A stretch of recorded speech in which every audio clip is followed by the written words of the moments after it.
ବାଲେଶ୍ୱର ସଦର ନିର୍ବାଚନ ମଣ୍ଡଳୀର ସମ୍ପ୍ରତି କଂଗ୍ରେସ ଦଳ ପ୍ରତି ସାଧାରଣ ଲୋକଙ୍କ ଆଗ୍ରହ ବୃଦ୍ଧି ପାଇବାରେ ଲାଗିଛି। ବିଗତ 25 ବର୍ଷ ମଧ୍ୟରେ ସଦର ନିର୍ବାଚନ ମଣ୍ଡଳୀର ଜନସାଧାରଣ ଓ ମତଦାତା ତଥା ତୃଣମୂଳ ସ୍ତରୀୟ ନେତାମାନେ ଉଭୟ ବିଜେଡି ଓ ବିଜେପି ଦଳର କାର୍ଯ୍ୟକ୍ରମକୁ ଦେଖି ସାରିଲେଣି। ତେଣୁ ଜନତା ଏହି ଦୁଇ ଦଳ କ୍ଷମତାରେ ଥିବାବେଳେ କ'ଣ କରିଛନ୍ତି ତାହା ଅଙ୍ଗେ ଲିଭାଇଛନ୍ତି। ତେଣୁ ନିଜର ତିକ୍ତ ଅନୁଭୂତିରୁ ଆଧାର କରି ଲୋକେ ଏବେ କଂଗ୍ରେସ ଦଳ ଆଡ଼କୁ ଢଳିବା ପାଇଁ ମନ ସ୍ଥିର କରିସାରିଲେଣି।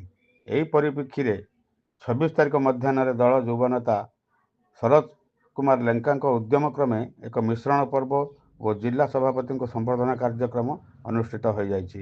ଏହି ଅବସରରେ ଦଳର ସାଂଗଠନିକ ବୈଠକରେ ସଦର ନିର୍ବାଚନ ମଣ୍ଡଳୀରେ ଦଳର ସ୍ଥିତି ଓ ସାଂଗଠନିକ ସ୍ତରରେ ଦଳ କିଭଳି ସୁଦୃଢ଼ ହୋଇପାରିବ ସେ ସମ୍ପର୍କରେ ଆଲୋଚନା କରାଯାଇଥିଲା। ସଦର ବ୍ଲକ ସଭାପତି ଶ୍ରୀ ଜୟକୃଷ୍ଣ ବେହେରାଙ୍କ ପୌରୋହିତ୍ୟରେ ଆୟୋଜିତ କାର୍ଯ୍ୟକ୍ରମରେ ନୂତନ ଜିଲ୍ଲା ସଭାପତି ସତ୍ୟଶିବ ଦାସଙ୍କୁ ସମ୍ବର୍ଦ୍ଧନା ପ୍ରଦାନ କରାଯାଇଥିଲା।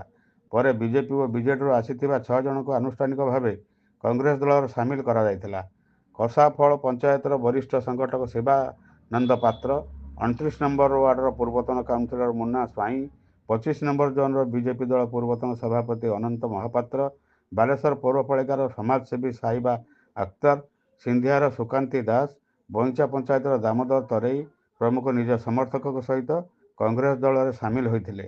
ଆଜିର ମିଶ୍ରଣ ପର୍ବରେ ବରିଷ୍ଠ କାଉନସିଲର ପଦ୍ମଲୋଚନ ଲେଙ୍କା, ପୂର୍ବତନ ଜିଲ୍ଲା ସଞ୍ଜୀବ ଗିରି, ଜିଲ୍ଲା ଉପସଭାପତି ଗୋପୀନାଥ ପାଢ଼ୀ, ଅଙ୍କ ପଞ୍ଚାୟତର ସରପଞ୍ଚ ଜ୍ୟୋତ୍ସ୍ନା ରାଣୀ ବେହେରା, ଯୁବ ନେତା ସରୋଜ ଲେଙ୍କା, ପିସିସିର ସଦସ୍ୟା ଅର୍ଚ୍ଚନା ନନ୍ଦୀ, ରାଜ୍ୟ ସାଧାରଣ ସମ୍ପାଦିକା ଜ୍ୟୋତ୍ସ୍ନା ସେନାପତି, ଜିଲ୍ଲା ସଂଖ୍ୟାଲଘୁ ସମ୍ପ୍ରଦାୟର ସେଲ୍ର ସଭାପତି ଶେଖ ଅଜଗର ଅଲି, କମରୁଲ ଖାନ, ଜିଲ୍ଲା ଯୁବ କଂଗ୍ରେସ ସଭାପତି ଇଞ୍ଜିନିୟର ରଞ୍ଜନ ଦାସ, ରାଜ୍ୟ ଛାତ୍ର କଂଗ୍ରେସ ଉପସଭାପତି ଶ୍ରୀ ଗୌତମ ସାହୁ ପ୍ରମୁଖ ଉପସ୍ଥିତ ରହି ଉଦ୍ବୋଧନ ଦେଇଥିଲେ।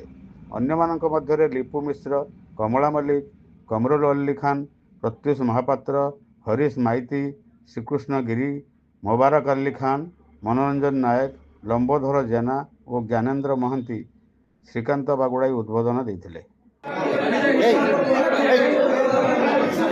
ସଦର ନିର୍ବାଚନ ମଣ୍ଡଳୀର ବିଭିନ୍ନ ପଞ୍ଚାୟତ ଏବଂ ସହରାଞ୍ଚଳର ବିଭିନ୍ନ ୱାର୍ଡର କିଛି ସରପଞ୍ଚ, ପୂର୍ବତନ ସରପଞ୍ଚ, ସମିତି ସଭ୍ୟ, ପୂର୍ବତନ ସମିତି ସଭ୍ୟ, କାଉନସିଲର ଏବଂ ପୂର୍ବତନ କାଉନସିଲର ବୃନ୍ଦ ଆଜି କଂଗ୍ରେସ ଦଳ ଉପରେ ଆସ୍ଥା ପ୍ରକଟ କରିକି କଂଗ୍ରେସରେ ଯୋଗ ଦେଇଛନ୍ତି। ରାହୁଲ ଗାନ୍ଧୀଙ୍କର ଭୋଟ ଚୋରି ବିରୁଦ୍ଧରେ ଯେଉଁ ଅଭିଯାନ, ସେ ଅଭିଯାନ ବାବଦରେ ସାଧାରଣ ଲୋକ ଅନୁପ୍ରାଣିତ ହୋଇଛନ୍ତି ଏବଂ କଂଗ୍ରେସ ଦଳ ହିଁ ଏକମାତ୍ର ବିକଳ୍ପ ତାହା ତମାମ ଭାରତବର୍ଷରେ ପ୍ରମାଣିତ ହେବାକୁ ଯାଉଛି, ଯେଉଁଥିପାଇଁ ଆଜି କଂଗ୍ରେସ ସହିତ ଲୋକ ଯୋଡ଼ି ହେଉଛନ୍ତି। ଆଗାମୀ ଦିନରେ ତମାମ ଜିଲ୍ଲାରେ ଅନେକ କର୍ମୀ, ବାହାର ଦଳର ଅନେକ କର୍ମୀ ନେତା କଂଗ୍ରେସ ଦଳରେ ଯୋଗ ଦେବାର କାର୍ଯ୍ୟକ୍ରମ ରହିଛି, ଆଜିଠୁ ଆରମ୍ଭ ହେଲା।